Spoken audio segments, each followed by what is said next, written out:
हाँ तो चलो आज इसमें देखते हैं नंबर सिस्टम में वीडियो दूसरा, ठीक ना। इसके पहले वाले वीडियो में जो मैंने आपको पहला वीडियो पढ़ाया उसमें मैंने केवल आपको बेसिक डेफिनेशन ही बताया, जैसे नंबर सिस्टम किसे कहते हैं, संख्याओं को दर्शाने की जितने भी विधियां हैं, मतलब कि जो नंबर होते हैं उनको जो हम जितने मेथड से रिप्रेजेंट कर सकते हैं, ठीक ना, उसी को हम क्या बोलते हैं, नंबर सिस्टम कहते हैं, ठीक ना। जैसे कि हम संख्याओं को दर्शाने के लिए बहुत सी विधियां बनाते हैं, आपको पता भी होना चाहिए डेसिमल सिस्टम होता है, दशमलव पद्धति होता है। हाँ, तो दशमलव पद्धति तो भी एक नंबर है, उसमें भी नंबर का मतलब एक प्रकार से दर्शाया गया होता है, उसका एक अपना सिस्टम होता है, एक अपना तरीका होता है, उसे बोलते हैं हम डेसिमल सिस्टम बोलते हैं। एक होता है बाइनरी सिस्टम, ठीक, एक बाइनरी सिस्टम होता है। बाइनरी सिस्टम में जितने भी नंबर, इसे बोलते हैं द्विआधारी पद्धति। द्विआधारी पद्धति में हमारे पास जो नंबर होते हैं सब 0 और 1 के फॉर्मेट में दर्शाए जाते हैं। जो भी नंबर होगा, चाहे जो डेसिमल नंबर होगा, 54, 55, 57, 58 कुछ भी लिखा गया होगा, सभी संख्याओं को हम क्या करेंगे, 0 और 1 के टर्म में, 0 और 1 के पद में दर्शाते हैं। और बाइनरी सिस्टम का यूज जो होता है कंप्यूटर में होता है, ठीक ना। कंप्यूटर की जो कोडिंग होती है, जो उसकी लॉजिक होती है, वो बाइनरी सिस्टम पर बेस्ड होती है, तो इसका भी यूज होता है, इसका भी यूज होता है। ऐसा और भी सिस्टम है, जैसे हेक्साडेसिमल होता है, हेक्साडेसिमल होता है, ठीक ना। और यहाँ पर ऑक्टाडेसिमल होता है, ठीक। हेक्साडेसिमल में बेस 6 होता है, आधार 6 होता है। ऑक्टाडेसिमल में जो होता है आधार 8 होता है। बाइनरी वाले में आधार 2 होता है। डेसिमल वाले में आधार कितना होता है, 10 होता है। इतना चीज आप याद रख लो। हेक्साडेसिमल में आधार 6, ऑक्टाडेसिमल में आधार 8, बाइनरी सिस्टम में आधार 2 रहेगा, डेसिमल सिस्टम में आधार कितना रहेगा, 10 रहेगा। ये ऐसे भी एक सिस्टम आप पढ़ोगे, रोमन, ठीक ना। रोमन सिस्टम एक होता है। रोमन सिस्टम में हम संख्याओं को अंक नहीं लिखते, उसमें 1 2 3 4 ऐसा कोई अंक नहीं लिखा जाता है। उसमें क्या होता है, अंग्रेजी जो होता है, इंग्लिश के कुछ अल्फाबेट यूज किए जाते हैं। इंग्लिश के कुछ अल्फाबेट यूज होते हैं और उन अल्फाबेट का कुछ अपना निश्चित न्यूमेरिकल वैल्यूज होता है।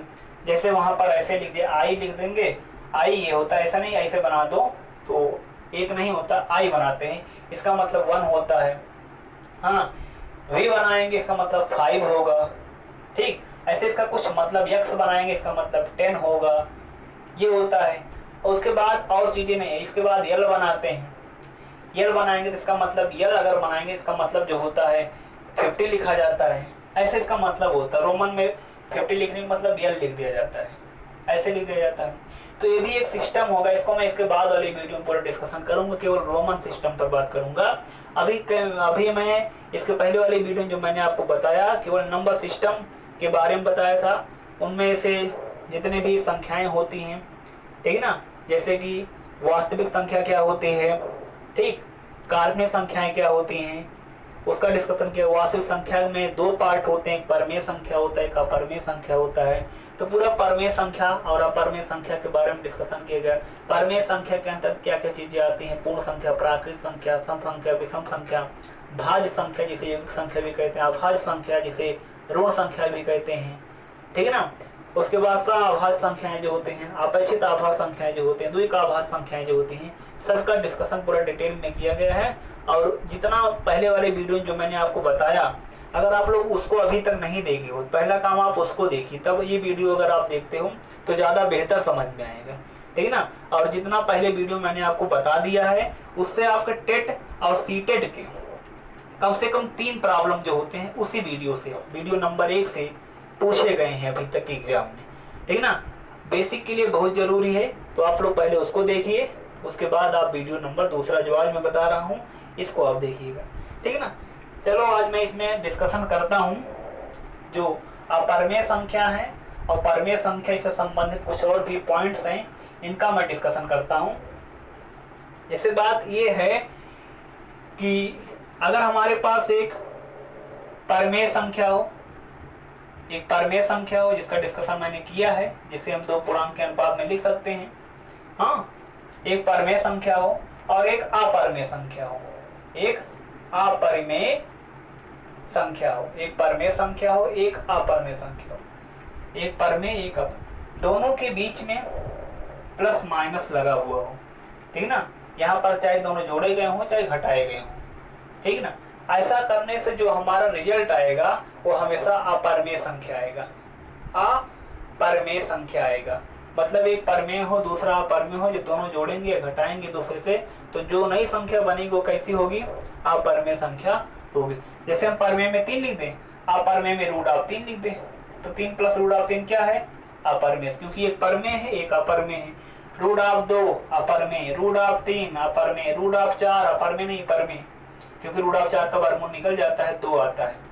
जिस संख्या का वर्गमूल, घनमूल, चतुर्थ मूल, कोई भी मूल, जो भी मूल वहां पर लगाया गया है, वर्गमूल निकाला गया, वर्गमूल लगाया, वर्गमूल 2 का जोड़ा लेने पर, घनमूल लगाया गया 3 का जोड़ा लेने पर, अगर वो पूर्ण संख्या दे देता है तो वह संख्या अपरमेय नहीं होगी, तो वह संख्या अपरमेय नहीं होगी, मतलब कि परमेय होगी।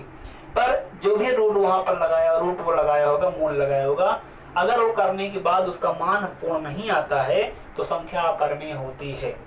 अपरमेय संख्या का कोई पैटर्न नहीं होता इनका, जैसे इसका मान जो होता है इसमें 4 1 4 लगभग लिखा जाता है ये चीज, जबकि ये खत्म नहीं होगा, इसका कहीं पर इंड नहीं होता, नॉन टर्मिनेटिंग, मतलब इनका नॉन इंडिंग, मतलब इनका कहीं समापन नहीं होता है, ठीक ना, ये टर्मिनेट नहीं होती, ठीक है ना। और ना ही इनमें कोई निश्चित पैटर्न चलता है, निश्चित कोई रूप नहीं चलता। जैसे इसमें देखो 1.3 3 3 3 3 3 ऐसा लिख दिया गया, तो इसमें पैटर्न है, दशमलव बाद एक ही संख्या रिपीटेड है।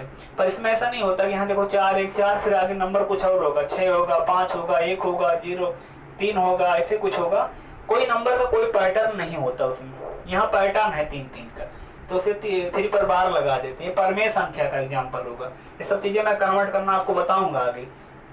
ऐसे 1.25 25, ठीक है ना, एक पैटर्न है 25 25 25 चल रहा है, एक पैटर्न बना रहे हैं। अगर पैटर्न बन रहा परमेय में होगा, नहीं पैटर्न बना था परमेय में होगा, तो कन्वर्ट कैसे किया जाएगा उस सब चीजें आगे मैं बताऊंगा, पहले तो ये समझ लेते हैं। √2 √3 का मान याद रखें 732, ये इसका मान होता है, ये मान याद रख लो। दशमलव के 3 3 अंक तक इनके मान ये होते हैं, और दशमलव के 2 2 अंक तक अगर मान पूछा जाए तो 1.73 1.41, और इसका मान 0.2 अंक तक 1.73 ये होता है। अगर √2 लिखा गया, √3 लिखा गया है, √5 लिखा गया है, कोई रूट में संख्या लिखी गई हो इस प्रकार से जिसका रिजल्ट जो हो पूर्ण वर्ग संख्या, मतलब एक पूर्ण संख्या नहीं आ रही, तो उसे अपरमेय बोलेंगे। पर अगर उनका मान दिया गया होगा, तो मान अगर दिया गया होगा तो मान हमेशा क्या होगा, परमेय संख्या होगा। मान क्या होगा, परमेय संख्या होगा। जैसे 1.4 एक परमेय संख्या है, 1.73 परमेय संख्या है, क्योंकि हम इसे कन्वर्ट कर सकते हैं। 7 3 है, इसे हम 100 से भाग करा दिए, 100 से गुणा करा दिए, 100 से गुणा 100 से भाग कराए तो 173 बटे कितना आ गया, 100 आ गया। 173 बटे 100 क्या हो गया, 2 पूर्णांक संख्याओं का अनुपात, और 2 पूर्णांक संख्याओं के अनुपात को हम क्या नाम देते हैं, परमेय संख्या नाम देते हैं। तो परमेय संख्या हो गया, परमेय संख्या बन जाएगा ऐसा, ठीक ना। लेकिन याद रहे ये चीज जो मैंने ऊपर लिखा, एक परमेय हो एक अपरमेय, तो हमेशा रिजल्ट क्या आएगा, अपरमेय, चाहे जोड़े गए हों चाहे घटाए गए हों, तो हमेशा रिजल्ट जो होगा अपरमेय संख्या आएगा, ठीक ना। जैसे ये क्वेश्चन हो गया, ये अपरमेय संख्या है, जवाब होगा हाँ। यहाँ पर 2 + √5 अपरमेय संख्या है, जवाब होगा हाँ। √5 माइनस √5 माइनस यहाँ पर 2 अपरमेय संख्या है, जवाब होगा हाँ, क्योंकि एक परमेय एक अपरमेय, चाहे जो जोड़ा घटा, चाहे जो पहले हो चाहे जो बाद में, उससे कोई मतलब नहीं होता है। जो प्लस माइनस लगा, चाहे ये प्लस में हो या ये प्लस में हो, या दोनों प्लस में हो, या एक प्लस एक माइनस हो, या दोनों माइनस हो, उससे कोई दिक्कत नहीं होगा। एक परमेय एक अपरमेय हो तो अपरमेय संख्या आएगी। एक बात क्लियर हुआ।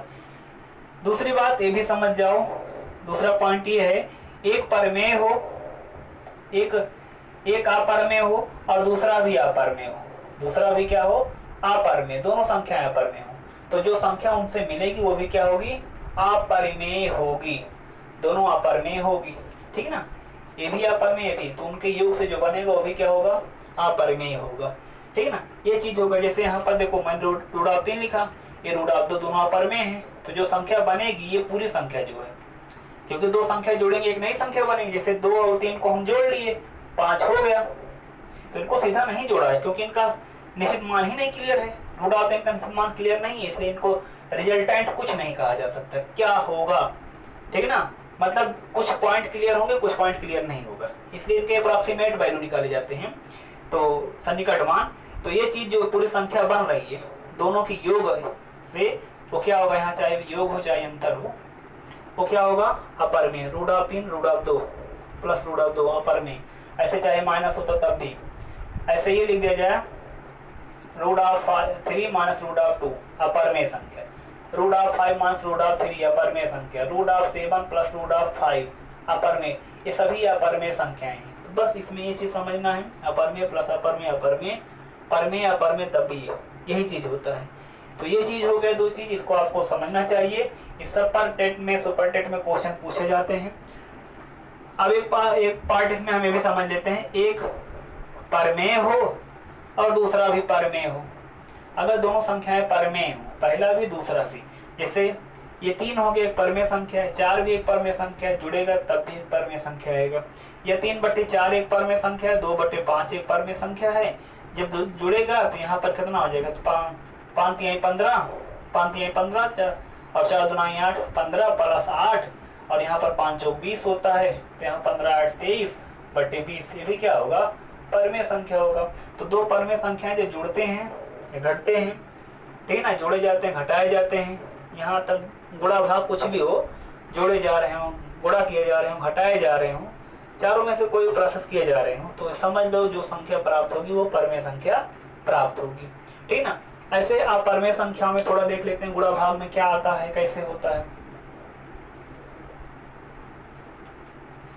देखो, अगर दो अपरमेय संख्याएं गुणा कर रही हूँ, दो अपरमेय संख्या हो गुणा कर रही है, जैसे √3 एक अपरमेय संख्या है, गुणे √5 एक अपरमेय संख्या है, ठीक। तो ये क्या हो गया, अगर दोनों अलग अलग है, एक ए है एक बी है, दोनों संख्याएं अलग अलग हैं, ए और बी अलग अलग, तो इनका गुणनफल ऐसे लिखोगे, ए बी, दोनों गुणा करा दो, 3 और 5 गुणा करा, अंडर रूट के अंदर ए बी लिख लो, मतलब कि 3 × 5 कितना हो जाएगा, 15। अगर दोनों अपरमेय हो और अलग अलग हो, दोनों अपरमेय हो परंतु क्या हो, अलग अलग हो, तो जो संख्या प्राप्त होगी वो क्या रहेगी, हमेशा अपरिमेय रहेगी। क्या रहेगी, अपरिमेय। दोनों अपरमेय हो, अलग अलग हो तो अपरिमेय, परंतु ऐसा हो √3 गुणे √3, तो क्या लिखोगे, ये गुणा करोगे तो 3 × 3 9, 9 का वर्गमूल तो 3 निकल जाता है ना, ये पूर्ण संख्या दे दिया, इसका मतलब ये क्या हो गया, परमेय हो गया, ठीक ना, परमेय संख्या हो गया।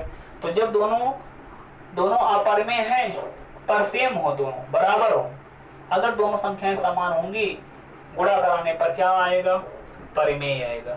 गुणा या भाग कुछ भी, जैसे देखो √3 को √3 से अगर हम भाग कराते हैं, कैंसिल हो जाएगा, किसी संख्या को उस संख्या से भाग कराने पर हमेशा मान 1 आता है, तब भी परमेय आएगा। क्योंकि देखो 1 3 ये सब परमेय संख्या है, क्योंकि जितने प्राकृतिक, जितने पूर्ण, जितने सम विषम हैं, जितने भाज्य भाज्य हैं, हाँ, जितने सभाज्य हैं, वो सभी संख्याएं परमेय में आती हैं, ठीक ना। तो यहाँ पर 1 आ गया, तो गुणा पर भी परमेय और भाग पर भी परमेय, जब समान होंगे। लेकिन जब असमान होंगे, जैसे √3 भागे √5, तो क्या होगा, अपरिमेय होगा। ये क्या होगा, अपरिमेय, क्योंकि दोनों अलग अलग हैं। जब दोनों संख्याएं अलग अलग होंगी, उनको भाग कराया गया होगा, तो कैसी संख्या आएगी, अपरिमेय आएगी, ठीक है ना। तो बस इतना था इसमें, जो परमेय और अपरमेय संबंधित बातें हैं ये इसमें है। अब इसी पर संबंधित जैसे क्वेश्चन क्या पूछा गया है उसको थोड़ा समझते हैं। टेट में क्वेश्चन ये पूछा गया है कि पाई प्लस ई कैसी संख्या है। तो पाई तो जानते हो ना, पाई अपरमेय संख्या, क्योंकि कोई भी संकेत अपरमेय होता है। कोई भी संकेत अगर लिखा, गणितीय संकेत होगा तो अपरमेय संख्या होगा, चाहे पाई लिखा गया चाहे।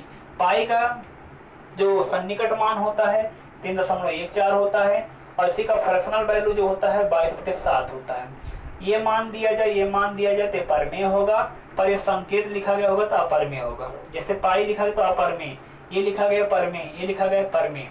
ऐसे ई एक गणितीय नियतांक है जिसका मान 2.718 होता है, ठीक है ना, 2.718 होता है। 1000 से भाग करा करके सॉल्व कर सकते हो। इसका सन्निकट मान कितना आएगा, तो 1000 से भाग करा लोगे तो इतना हो जाएगा, 1000 से गुणा भाग करा दिए इतना आ जाएगा, दशमलव हटा दिया गया। अब 2 से कैंसिल भी कर दो, 2 से कैंसिल करोगे 13 दूनी 26, यहाँ 5 9 यहाँ पर आएगा, यहाँ पर 500 हो जाएगा, ये चीज हो गया। तो 1359/500 इसका जो भिन्नात्मक मान आ रहा है, ये भी क्या है, परमेय है।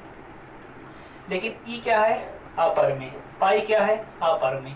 अपर में और अपर में दोनों अलग अलग ना या समान ही हैं, जोड़े जा रहे हों, ठीक है ना, तो इनके योग से क्या बनेगा, अपरमेय संख्या बनेगी। तो ऐसा अगर लिखा गया होगा अपरमेय, तो चाहे दोनों परमेय संख्याएं समान हो, ठीक है ना, चाहे असमान हो, अगर जोड़े जा रहे हैं तो हमेशा अपरमेय आएंगे।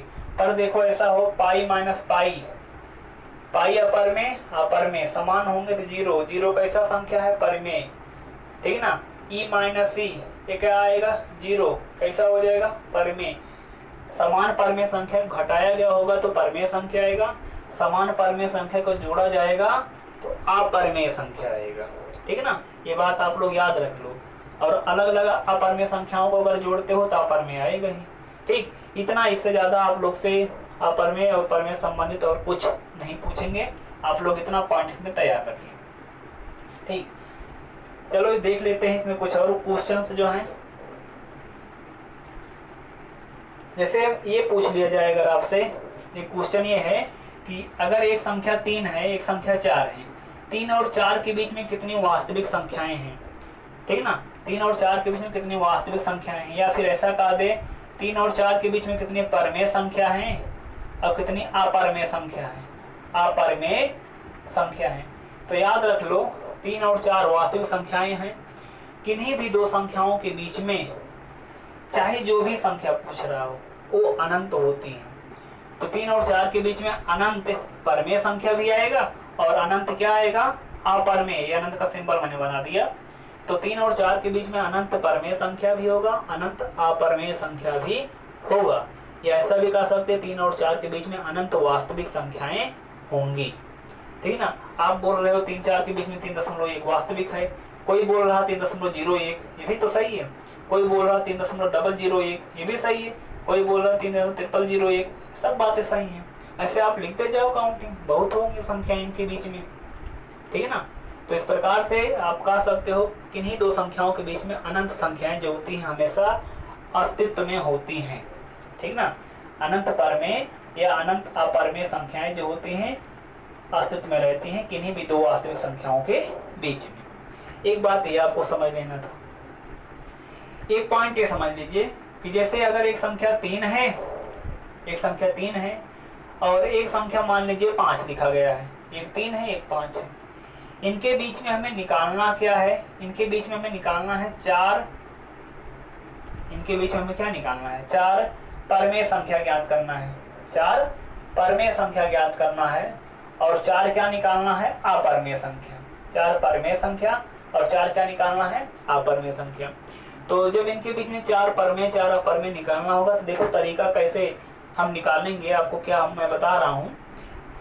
जैसे देखिए अगर एक संख्या ये हो, वास्तविक संख्या एक ये हो गई, जैसे 3 है, एक दूसरा हो जैसे कि b है 5, ठीक ना। तो इनके बीच में अगर हमें परमेय संख्या पता करना हो तो एक फार्मूला आप लोग इसको याद रखना, इसी से सब निकाल सकते हो। सूत्र होगा an plus B divide by n plus 1। क्या, an plus B divide by n plus 1, जहाँ n क्या होगा, n is the element of natural number. जहाँ n जो होगा ऐसा समझ जाओ, n इक्वल टू क्या होगा, 1 2 3 4 5, मतलब नेचुरल नंबर प्राकृतिक संख्या होगा, ठीक है ना। अब n का मान 1 रखोगे तो इनके बीच में एक संख्या मिल जाएगा, 2 रखोगे मतलब 2 रखोगे तो एक संख्या और आ जाएगी, 3 रखोगे तीसरी संख्या, 4 रखोगे चौथी, जितना संख्या आप चाहते हो प्राप्त कर सकते हो। इसके बीच में 3 और 4 के बीच में a का मान 3, b का मान कितना है 5 रख करके देखो। अगर हमें 4 निकालना है पहले हम क्या रखेंगे, n का मान 1, a बराबर 3 है और b बराबर कितना है 5, तो 3, a का मान 1 पहले रख देते हैं, n का मान 5/3, यहाँ पर n का मान खत्म रख रहे 1 प्लस 1 2, तो 4 और 5 3 8, 8/2 आएगा, सॉल्व कर लो 4। तो 3 और 5 के बीच में एक संख्या 4 तो आता है, इतना जानते ही हो, इनके बीच में 4 आता है, एक संख्या तो इनके बीच में हो गया।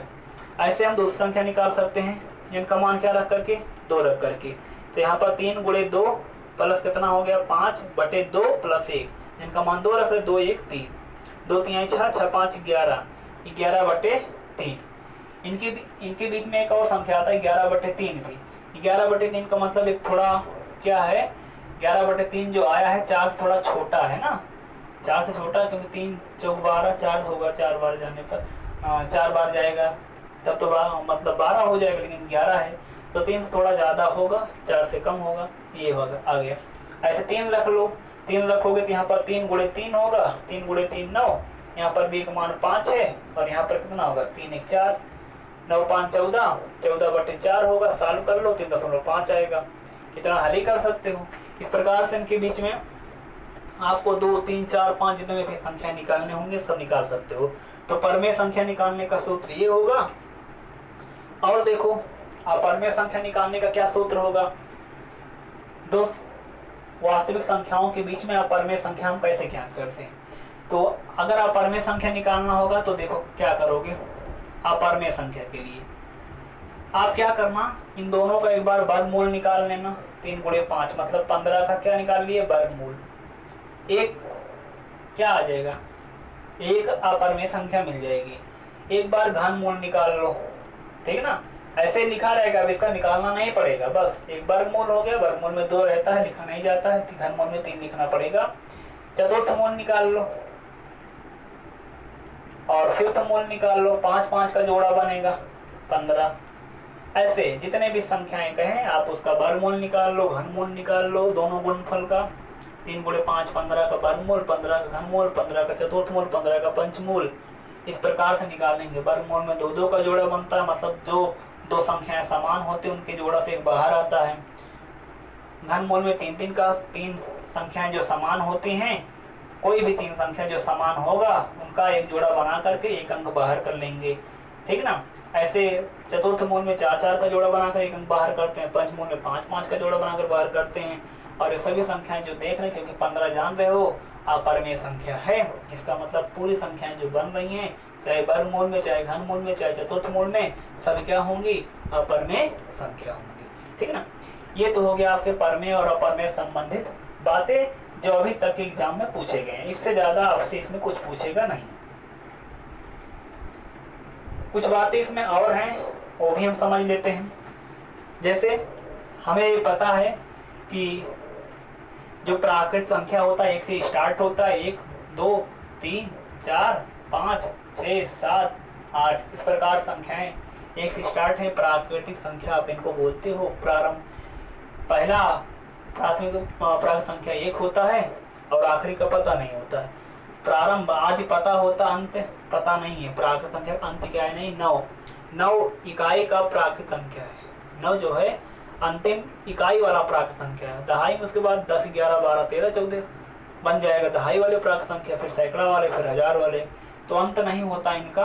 तो यहाँ पर ही अगर हमें कहा दिया जाए इनका योगफल निकालो, 1 + 2 + 3 + 4, मतलब एक पैटर्न बना हुआ हो, एक पैटर्न उसमें बना हुआ। पैटर्न का मतलब ये होता है, जब भी बोला जाएगा पैटर्न, तो पैटर्न का मतलब ये होता है संख्याएं एक निश्चित क्रम में व्यवस्थित हैं, चाहे उसमें कुछ जोड़ करके एक समान संख्या जोड़ी हुई हो, चाहे एक समान संख्या घटी हुई हो, चाहे एक समान संख्या गुणा की हो, चाहे एक भाग की, इसी प्रकार से। लेकिन हमें जो पढ़ना है इसी सबको पैटर्न बोलेंगे। ये सब पैटर्न होते हैं। पैटर्न की संख्या असंख्य है, हाँ, जितने पैटर्न उतने लॉजिक। तो हम ये समझते हैं कि अगर सब जोड़े गए हों और उनका हमें मान निकालना हो, इनका हमें क्या निकालना हो, मान निकालना हो, तो मान निकालने के लिए हम एक सूत्र प्रयोग करेंगे। लगातार अगर प्राकृत संख्याओं को जोड़ा गया हो या उनका योग कैसे निकालते हैं, तो एक सूत्र होगा, सूत्र आप लोग इसको याद रखना, लगातार n प्राकृतिक या प्राकृत संख्याओं का योग, संख्याओं का योग, लगातार n प्राकृत संख्याओं का योग। n का मतलब जैसे 1 2 3 4 5 है, तो n का मतलब 5 संख्या हो गया। 10 है तो 10 हो जाएगा, 15 होंगे तो 15 हो जाएगा n का मान, 20 होगा तो 20 हो जाएगा। तो जैसे हमें 1 2 3 4 n मतलब जैसे 100 तक निकालना है तो n का मान 100, 1000 तक निकालना है तो n का मान 1000। तो ऐसे अगर n हमारे पास प्राकृत संख्याएं हैं, उनका योगफल हमें निकालना होगा। योगफल, तो योगफल को SN लिख देंगे। क्या लिख देंगे, SN। यस का मतलब होता है सम, यस का मतलब होता है सम का मतलब योग होता है, ठीक है ना। और n का मतलब नंबर ऑफ टर्म है, पदों की संख्या मतलब n पदों का योग, यही संकेत हो गया है SN। तो इसका सूत्र क्या बनेगा, इसका सूत्र बनता है जितने हैं, जैसे n इतना लिखा गया है, एक पैटर्न में इतना दिखाई देना चाहिए, अगर इतना होगा 1 से होगा तो हम क्या लिखेंगे, सूत्र क्या लिखा जाएगा, n into n plus 1, n into n plus 1 divide by 2, n into n plus 1 divide by 2, ठीक ना, यही इनका योगफल होगा, n into n plus 1 divide by, इसी से आप निकालोगे इसके मतलब ये फार्मूला हो गया।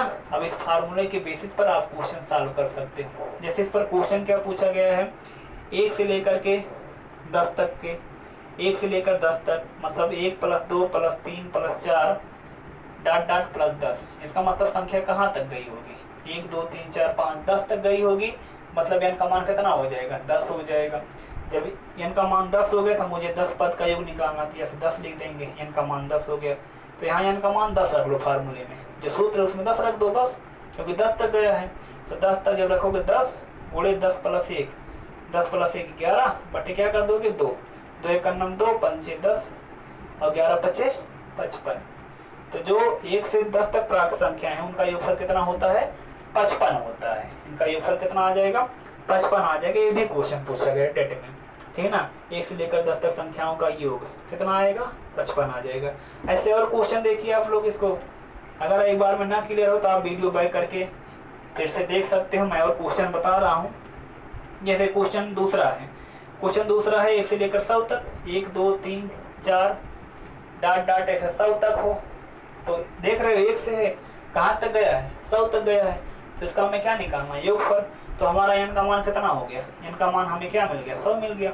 जब n का मान हमें 100 मिल गया तो योगफल क्या हो जाएगा, n का मान 100 है तो 100 कर लो, तो यहाँ 100 गुणे 100 में एक ज़्यादा कर लो, 101 बटे क्या कर दोगे 2, यहाँ पर कितना आ जाएगा 50, 50 गुणे 101 कर दो, 50 आ जाएगा, 5050 आ जाएगा, इतना गुणा करा लेना 5050। मतलब 1 से लेकर के 100 तक जो प्राकृत संख्याएं हैं उनका योगफल कितना होता है, 5050 होता है, ठीक ना। ये इस क्वेश्चन का जवाब हो गया।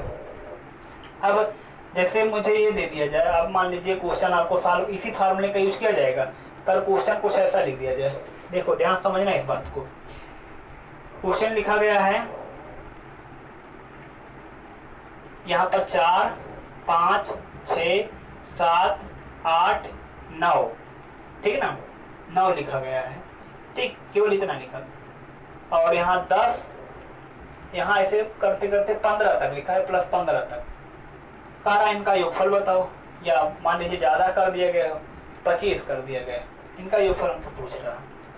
तो हम देखो यहाँ सीधा सूत्र नहीं लगा सकते, क्यों, क्योंकि सूत्र तब लगी जब 1 से स्टार्ट होगा। ये कहाँ से स्टार्ट है, 4 से स्टार्ट है, 4 5 6 7 8 9 10 11 12, ये तो 4 से स्टार्ट है, 4 से, लेकिन सीरियल से, ध्यान से देखिए, ये 4 से सीरियल से है। तो सूत्र अगर हम लगाना चाहते हैं तो हम अपने मन से इसमें 3 जोड़ें, अपने मन से 2 जोड़ें, अपने मन से 1 जोड़ें, इतना हमें जोड़ना पड़ेगा, तब हमें सूत्र लगा पाएंगे।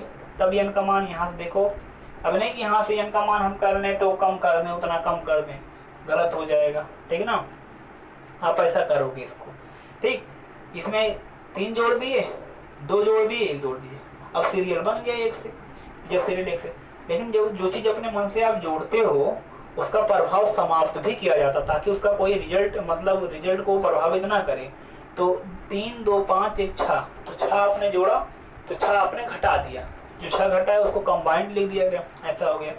अब इनका योगफल निकाल लो, यहाँ तक 25 पद हो गए, इनका योगफल निकालने के सूत्र लगा देंगे, और जब सूत्र लगा लोगे तो यहाँ पर n का मान कितना हो जाएगा, 1 से लेकर 25 तक 25 पद हो जाएंगे, तो 25 गुणे 25 से 1 ज़्यादा 26 बटे कितना हो जाएगा 2, माइनस क्या हो गया 6 हो गया, इसको कैंसिल कर दो 13 गुणे 25 कर लेंगे, 25 गुणे 13 करो, 25 तियाँ 75 के 5, 25 से कन्नम 50, 25 से कन्नम 25 हो जाएगा, और 7 और होगा, 25 और 7 कितना हो जाएगा 32 हो जाएगा, 25 7 32 माइनस 6, तो 325 से क्या निकाल देंगे 6 निकाल देंगे, 325 से 6 निकालो कितना आ जाएगा 319 आ जाएगा।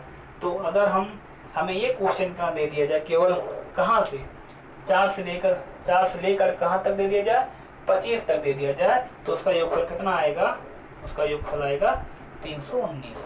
उसके लिए हमें करना क्या पड़ा, 3, 2 और 1 को एक्स्ट्रा ऐड करना पड़ा, मतलब कि 6 जोड़ना पड़ा।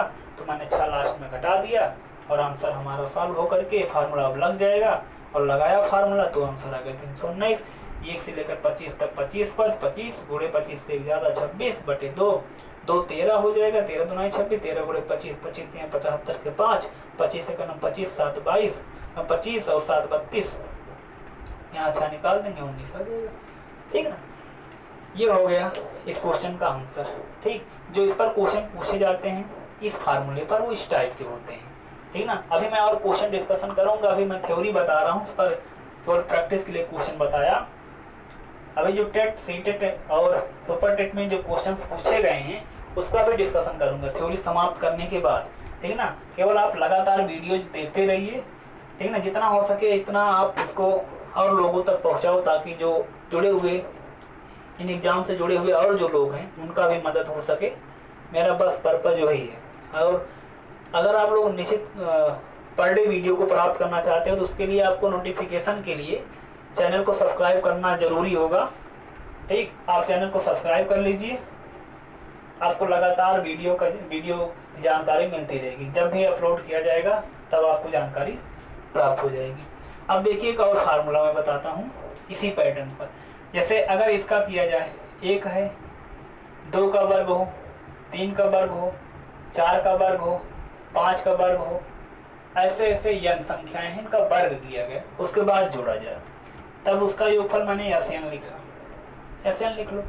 ये क्या है, n प्राकृतिक संख्या के वर्गों का योग है। n प्राकृतिक संख्याओं के वर्गों का योग लिखा गया। इसमें नहीं कि सीधा सीधा n इंटू n प्लस 1 कर दें, बटे 2 कर दे, उसके बाद स्क्वायर कर दें, गलत हो जाएगा। इसका ये फार्मूला ये नहीं होगा, गलत हो जाएगा जी। तो इसके सलूशन के लिए हम क्या करेंगे, इसका फार्मूला होगा सीधा सीधा, ये फार्मूला आप ये याद रख लो, n इंटू n प्लस 1 और 2n प्लस 1 डिवाइड बाई 6। क्या सूत्र होगा, n into n plus 1 2n plus 1 divide by 6, n into n plus 1 into 2n plus 1 divide by 6, मतलब ये गुणा है। जहाँ n क्या होगी, पदों की संख्या। कहाँ से पद काउंट करोगे, 1 से लेकर के, अगर 1 2 3 4 5 6 7 ऐसे ऐसे 15 हो गए, तो इनका मान हमें कितना मिल गया, 15 मिल गया। मतलब 15 पद हो गए, 1 का वर्ग, 2 का वर्ग, 3 का वर्ग, 4 ऐसे 15 सब का वर्ग है। हाँ, वर्ग है। तो 15 संख्याएं मिले, 1 से लेकर 15 तक कितने मिल गए, 15 संख्याएं मिल गए। इनके वर्गों का योगफल हमें निकालना है, तो हम इसी में रख लेंगे 15। इनका मान कितना हो गया, 15 हो गया, 15। तो यहाँ पर 15 आया, 15 में ज्यादा कर दो, 16 हो गया। फिर 15 दुनाई 30, 30 में एक और जोड़ लो, 31 हो जाएगा, बटे कितना हो जाएगा, 6 हो जाएगा, 8 हो जाएगा। अब इसको हम सॉल्व कर लेते हैं पहले 2 से। 2 3 6 2 8 16, 3 5 15, 5 हो गया। अब देखो सब बुरा है, 8 5 40, 40 गुणे 31, 40 गुणे 31 करोगे 40 गुणे 31 124 आएगा, 0 बढ़ा देंगे, 1240 हो जाएगा। यही तो होगा, 8 5 40 गुणे कितना 31, 0 का कोई मतलब नहीं, 0 लगा दिया करो बस, मतलब 31 गुणे 4। तो जब 4 से गुणा कराओगे तो यहाँ पर कितना होगा, 4 3 12, 120, 4 1 9 4, 124 आगे लिख दो। एक क्वेश्चन का आंसर हो जाएगा कितना, 1240, इस क्वेश्चन का आंसर हो जाएगा। तो इस प्रकार से हमें 15 संख्याओं का योगफल निकालने को, अगर उनके वर्गों का योगफल निकालने कहा दे तो ऐसे निकालेंगे। ये चीज पहले वाले से अलग है, यहाँ वर्गों का योग किया गया, वहाँ केवल योग था। ठीक ना। अब जैसे मुझे इसी में और ये बढ़ा दिया जाए, 1 का वर्ग प्लस 2 का वर्ग, ऐसे डाट किया गया। यहाँ पर मान लीजिए हमारे पास संख्या जो है 35 है, तो 35 का वर्ग किया गया। मान लीजिए 40 है, 40 का वर्ग किया गया हो, तो हमारे पास संख्या कितनी हो गई, 40 हो गई।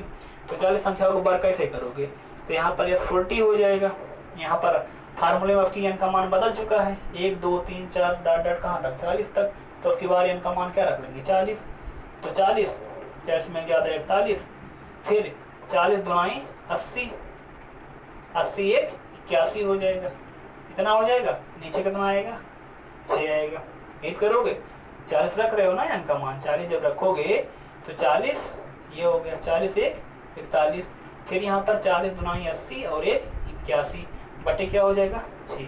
2 से कैंसिल करो आप, 2 तिहाई 6, 2 20 में 20 बार जाएगा, 3 हुआ, 3 गुणे 27, 27 तिहाई 81, 27 हो जाएगा।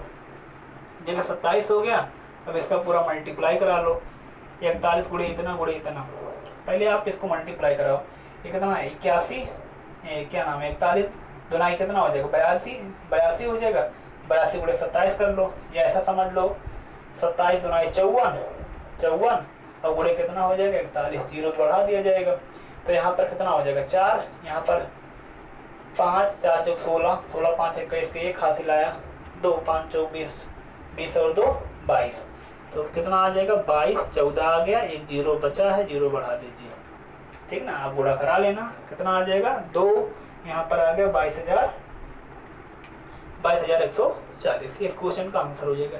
इस प्रकार से आप योगफल निकालोगे इसका, ठीक ना।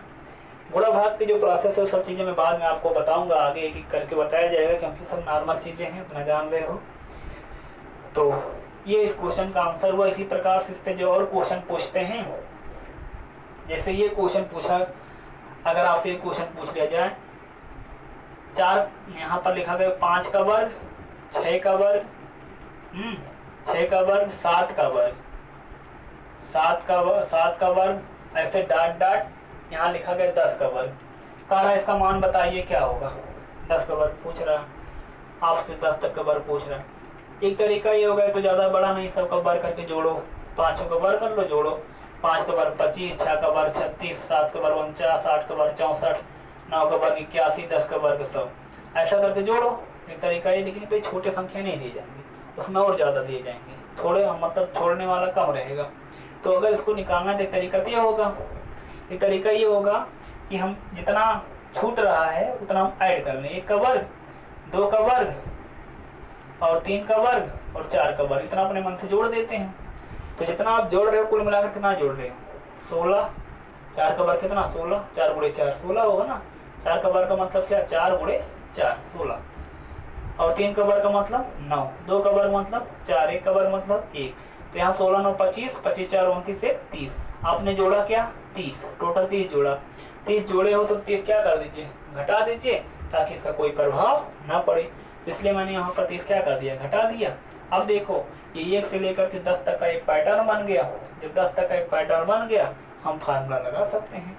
जब फार्मूला लगाओ n का मान 10 करो, 10 गुणे यहाँ पर 10 से 11, 10 का दुगना कर लो 20, 20 में 1 जोड़ दो, 10 दुनाई 20 गुणा है प्लस 1 21 बटे कितना अच्छा 2 से 2 तिहाई 6, 2 पंचे 10, 3 3 7 21, ठीक ना। अब यहाँ पर कितना हो जाएगा 7 पचे 35, 7 पचे 35, 35 गुणे 11 हो जाएगा, 35 गुणे कितना 11, तो यहाँ पर कितना है गुणा करो 5 8 3 आएगा, ये 385 आंसर आ जाएगा। उतना गुणा करा लेना तो 385 आ जाएगा। आगे मैं गुणा कराने तरीके बताऊंगा, तो 385 क्वेश्चन का जवाब हो जाएगा। नहीं 385 तो ये आया ना इतना, तो 385 आएगा।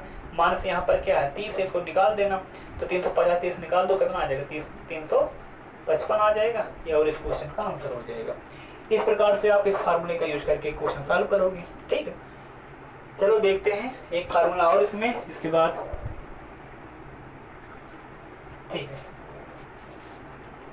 एक फार्मूले का डिस्कशन हम और करते हैं जो क्यूब वाला होगा। ये सभी फार्मूले इंपॉर्टेंट हैं एग्जाम के लिए। जैसे अगर ये लिख दिया गया 1 का वर्ग 1 का क्यूब हो, घन लिखा गया हो, 2 का घन लिखा गया हो, 3 का घन लिखा गया हो, 4 का घन लिखा गया हो, 5 का घन लिखा गया हो, 6 इस प्रकार से n संख्याओं का घन लिखा गया, उनके घनों को जोड़ा गया हो। क्या किया गया हो जोड़ा। मान लीजिए इसका योगफल कितना आया Sn आया, ठीक है ना। Sn मतलब सम ऑफ n टर्म, n पदों का योग होता है, उसको दर्शाने के लिए संकेत यूज किया जाता है। तो ये जो होता है इसका जो फार्मूला होगा, ये फार्मूला क्या है जैसे आप अभी ने पढ़ा 1 + 2 + 3 + 4 जो पहले पढ़े डाट डाट n, इनका जो योग का फार्मूला आपने पढ़ा वो पढ़ा n × n + 1/2। जो फार्मूला आप इसका पढ़े हो, देखो पहला वाला फार्मूला इसमें यही पढ़े हो, जो फार्मूला इसका आप पढ़े हो इसी का क्या कर दीजिए स्क्वायर कर दीजिए, ठीक है ना। इसी फार्मूले का क्या कर दीजिए स्क्वायर कर दीजिए, वो इसका फार्मूला बन जाएगा, ठीक है ना। जब इसी फार्मूले का आप इसमें स्क्वायर कर लोगे तो इसका फार्मूला आ जाएगा कितना n × n + डिवाइड बाई क्या है 2, इसका क्या कर दोगे स्क्वायर कर दोगे। अगर स्क्वायर कर दोगे तो यहाँ पर इसका फार्मूला बन जाएगा, ठीक है ना। जैसे मान लीजिए हम एक यहाँ पर क्वेश्चन लिखें, क्वेश्चन मैं ये लिख रहा हूँ यहाँ पर 1 का क्यूब, 2 का क्यूब, 3 का क्यूब प्लस डॉट डॉट 15 का क्यूब। कितने क्यूब 15। तो 1 से लेकर के 15 तक कुल कितने पद हो जाएंगे 15 पद। एक पद अगर बीच में प्लस माइनस होता है तो एक एक पद गिना जाता है, तो 1 पद 2 3 4 ऐसे ऐसे 15 पद हो गए। तो इनका मान कितना हो गया 15। तो 15 पद ऊपर निकालना है, 15 ये हो जाएगा। अब 15 में एक ज़्यादा कर दो 16 हो जाएगा, बटे क्या कर दोगे 2, उसके बाद उसका क्या वर्ग हो जाएगा वर्ग हो जाएगा। तो यहाँ पर 2 8 16 8 हो गया, तो 15 गुणे 8 कर लो, 15 8 120, 120 का क्या हो जाएगा वर्ग हो जाएगा। 120 के वर्ग में जब लास्ट में 0 रहे, पहले 0 वर्ग है तो 2 0 बढ़ा लो, 2 है तो 2 0 बढ़ा लो। अब 12 का वर्ग कर लो, कितना होता है 144 होता है, तो कितना आ जाएगा 14,400। अगर यहाँ 15 पदों के घनों का योग निकालोगे, 15 पदों घनों का योग कितना आएगा 14,400 आएगा। इस प्रकार से फार्मूले का यूज किया जाएगा और आंसर निकाला जाएगा। थोड़ा प्रैक्टिस है, मैथमेटिक्स इतना नॉर्मल है जो आपको आना चाहिए। अब जैसे हम इसमें क्वेश्चन और बनाते हैं, मान लीजिए ये लिख दिया 4 का क्यूब हो, 5 का क्यूब हो, 4 का क्यूब 5 का क्यूब डॉट डॉट ऐसे 20 का क्यूब का, इसका मान बताओ कितना होगा। अब अगर निकालोगे तो बहुत टाइम ले लेगा, हो सकता है आप कर भी ना पाओ, लेंदी प्रोसेस हो जाए। 4 का क्यूब पता है, 5 का क्यूब पता है, 6 का पता है, 7 का पता, 8 का पता, 9 10 का पता, इतना पता, फिर 11 का पता हो, मान लीजिए 12 का हो, फिर 13 14 15 16 17 18 19 के, तो ज़्यादा हो जाएगा ना, तो सॉल्व करने में दिक्कतें आएंगी, तो और उतना टाइम भी लगेगा जो कि एग्जाम में होता नहीं है, ठीक है ना, उतना पर्याप्त टाइम होता नहीं है। इसको सॉल्व करने के लिए हम क्या करें, अगर हम पैटर्न बनाए तो हम इसमें 3 का क्यूब जोड़ दें, 4 का क्यूब 3 का क्यूब जोड़ दें, 2 का क्यूब जोड़ दें, 1 क्यूब जोड़ दें, कुल मिलाकर हम क्या जोड़ दे रहे हैं 3 का क्यूब मतलब 3 का 3 बार गुणा, 3 गुणे 3 गुणे 3 27, 2 का क्यूब मतलब कितना 8, 1 का क्यूब का मतलब कितना 1, तो 27 8 35 1 36, कितना हम जोड़ रहे हैं इसमें 36 जोड़ रहे हैं। अगर हम 36 जोड़ रहे हैं, अगर हम 36 घटा दे बैलेंस हो जाएगा कि नहीं। 36 मैंने जोड़ा 3 लाख करके, तो 36 मैंने डाट घटा दिया तो पूरा सिस्टम बैलेंस हो गया, जैसे पहले था वैसे अब भी है। केवल ये हुआ कि हमने इस क्वेश्चन को सॉल्व किया, सॉल्व करने के लिए तरीका अपनाया, क्योंकि कोई चीज़ सॉल्व करना होता है, किसी मतलब प्रॉब्लम का सलूशन निकालना होता है, कुछ तो हम प्रोसेस अपनाते हैं, कुछ तरीका बनाते हैं, तरीका यही अपनाया गया, इतना जोड़ा गया उतना घटाया गया, जोड़ा गया पैटर्न बनाने के लिए, घटाया गया बैलेंस करने के लिए। अब देखो जब इतना काम आप इसमें कर लोगे, यहाँ से 20 तक हो गया, इसका योगफल आप इससे निकालो, n का मान कितना 1 से लेकर 20 तक 20 पर, 20 से 1 ज़्यादा 21 बटे कितना 2, उसके बाद कितना वर्ग करोगे, फिर माइनस क्या करोगे 36, यहाँ पर 10 आएगा, 2 गुणे 10, यहाँ 10 गुणे कितना 10 गुणे 21 कितना 210, 210 का वर्ग माइनस 36, 210 का वर्ग का मतलब क्या हो जाएगा 0 का मतलब 2 0 कर लो, और 21 का वर्ग कितना होगा 441, 441। आगे मैं तरीका बताऊंगा, तो यहाँ 441 का वर्ग हो जाएगा, माइनस क्या कर लोगे 36, तो 44,100 से 36 निकालोगे 44,064 आ जाएगा, तो ये आ जाएगा 44,064 और इस क्वेश्चन का आंसर हो जाएगा। इस प्रकार से आप इस फार्मूले का यूज करके प्रॉब्लम सॉल्व करोगे, ठीक ना। चलिए एक दो फार्मूला और इस बार हम देखते हैं, जो मैंने अभी आपको बताया स्टार्टिंग में उसी पर बेस्ड है।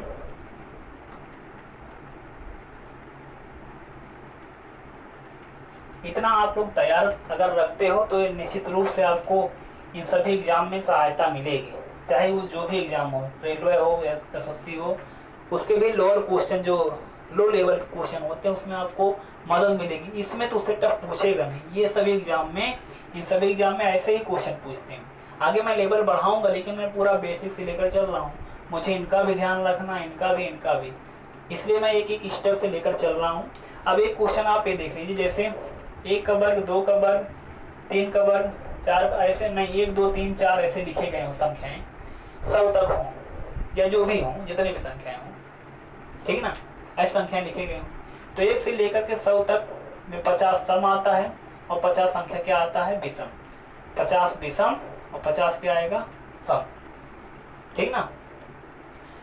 अगर एक निश्चित पैटर्न बना हुआ हो 1 से लेकर के n तक, तो उसमें जो सम संख्या का योग होगा, सम संख्याओं का योग मतलब प्रारंभ से लेकर के n प्राकृत संख्या, प्रारंभ से मतलब जैसे 2 4 6 डॉट डॉट, n प्राकृतिक संख्या अगर आपके पास है तो इसका योगफल जो होता है वो कितना होगा। अगर मतलब सभी संख्याएं सम होंगे तो उसका योगफल जो होता है n स्क्वायर होता है। कितना होगा, n स्क्वायर होगा। जैसे अगर 2 से लेकर के हम 100 तक निकालें, 2 से लेकर 100 तक कितनी संख्या होंगी, 50 सम संख्या होगी। 2 होगा, 4 होगा, 6 होगा, 8 होगा, 10 होगा, 12, लास्ट में कितना है, 100 है। तो यहाँ पर 2 हो गया, लास्ट में कितना है, 100 हो गया। ठीक ना। ये पहली संख्या, ये आखिरी संख्या हो गई। ठीक। तो 2 से लेकर के 100 तक आप कितनी संख्याएं जानते हो, सम संख्याएं होती हैं, 50 होती हैं। ठीक ना। ये सब निकाला कैसे जाएगा इसका डिस्कशन मैं अगले वीडियो में करूंगा। आज ज़्यादा हो रहा है क्वेश्चन, बस इसलिए केवल फार्मूला बता रहा हूँ। तो इसका योगफल यहाँ n स्क्वायर से निकाल लोगे, तो यहाँ से 2 से लेकर 100 तक अगर चलते हो तो यहाँ पर 50 मिलेंगे और 50 का वर्ग कर दोगे, 50 का वर्ग कितना आ जाएगा, 2500। तो अगर 2 से लेकर 100 तक संख्याएं हमारे पास हैं तो उनका योगफल कितना आएगा, 2500 आएगा। और 1 + 3 + 5 ऐसे डॉट डॉट अगर हमारे पास n विषम संख्याएं हो जाएं, ये सब विषम हैं, तो उनका योगफल n × n + 1 होता है, n × n + 1 होता है, n × n + 1 होगा। तो अगर n × n + 1 से हम अगर चलें तो n का मान कितना है, मान लीजिए हमारे पास 50 विषम संख्याएं हो जाएं, जैसे 50 स्टार्टिंग से सम हो गए, वैसे स्टार्टिंग से 50 विषम हो जाए, तो n का मान वही पैटर्न देखना होता है कि प्रारंभ से चल रहा है कि नहीं, प्रारंभ की सम संख्या 2, प्रारंभ की विषम संख्या 1, तो 1 से चल रहा है पैटर्न, तो 50 और 50 में एक ज़्यादा कर दो, कितना 51 हो जाएगा। 50 × 51 जब करोगे कितना आ जाएगा, ये तो 50 हो गया, तो 51 जब इसको आप गुणा कराओगे तो आंसर आपको क्या मिल जाएगा 5 मतलब 2550 आ जाएगा पूरा जो आएगा। 25 जीरो को जीरो बढ़ा दीजिए, फिर 51 × 5 कर लो, 51 × 5 5 का नाम 5 5 5 25, तो 255 हो जाएगा, जीरो बढ़ा देना, तो ये हो गया। तो 1 से लेकर के अगर हम 100 तक देखें तो जो 50 सम होंगे उनका योगफल 2500 होगा, और जो 50 विषम होंगे उनका योगफल कितना होगा, 2550 होगा, और दोनों का अंतर कितना होगा, 50 होगा। तो जो विषम संख्याएं होती हैं उनका योगफल ज़्यादा होता है 1 से लेकर 100 तक में, और जो सम होते हैं उनका योगफल क्या होता है, कम होता है। कितना अंतर होता है दोनों में, 50 का अंतर होता है। सम संख्याओं का योगफल 2500 और विषम संख्या योगफल 2550, दोनों का डिफरेंस 50, विषम का योगफल ज़्यादा। अगर दोनों हम जोड़ देते हैं सम और विषम तो 1 से लेकर 100 तक संख्या का योग आ जाता है। जोड़ोगे 2500 2550 तो आ जाएगा 5050 आ जाएगा, जो कि मैंने पहले आपको बताया कि 1 से लेकर 100 तक संख्या का योगफल 2500 50-50 होता है, 5050 होता है। यही है, इतना चीज़ अगर इतना आप समझिए। इसके बाद अगले वीडियो में आपको क्या बताऊंगा उसका मैं थोड़ा यहाँ पर जिक्र कर दे रहा हूँ। इसके बाद वाले वीडियो में आपको बताऊंगा विभाज्यता नियम, ठीक ना, विभाज्यता नियम बताया जाएगा। विभाज्यता नियम के साथ साथ कुछ यूनिट डिजिट कॉन्सेप्ट बताऊंगा, इकाई अंक का निर्धारण कैसे करते हैं, यूनिट डिजिट इकाई अंक का कॉन्सेप्ट जो होगा। धीरे धीरे मैं लेवल अप बढ़ाऊंगा, जो क्वेश्चन एग्जाम में पूछे भी गए हैं। तो इतना आज तक तो बेसिक था, इतना अगर आप अच्छी तरह से समझ लेते हो तो आगे की जो भी चीज़ें आएंगे वो समझने में बहुत आसानी होगी आपको। तो आप लोग इतना देखिए, अपनी तैयारी को जारी रखिए, ठीक है ना, और ग्रुप में और लोगों को संख्या बढ़ाइए, आप चैनल सब्सक्राइब करिए और लोगों को बताइए, ठीक ना। चलो मिलते हैं फिर अगले वीडियो में और बातें होंगी उसमें।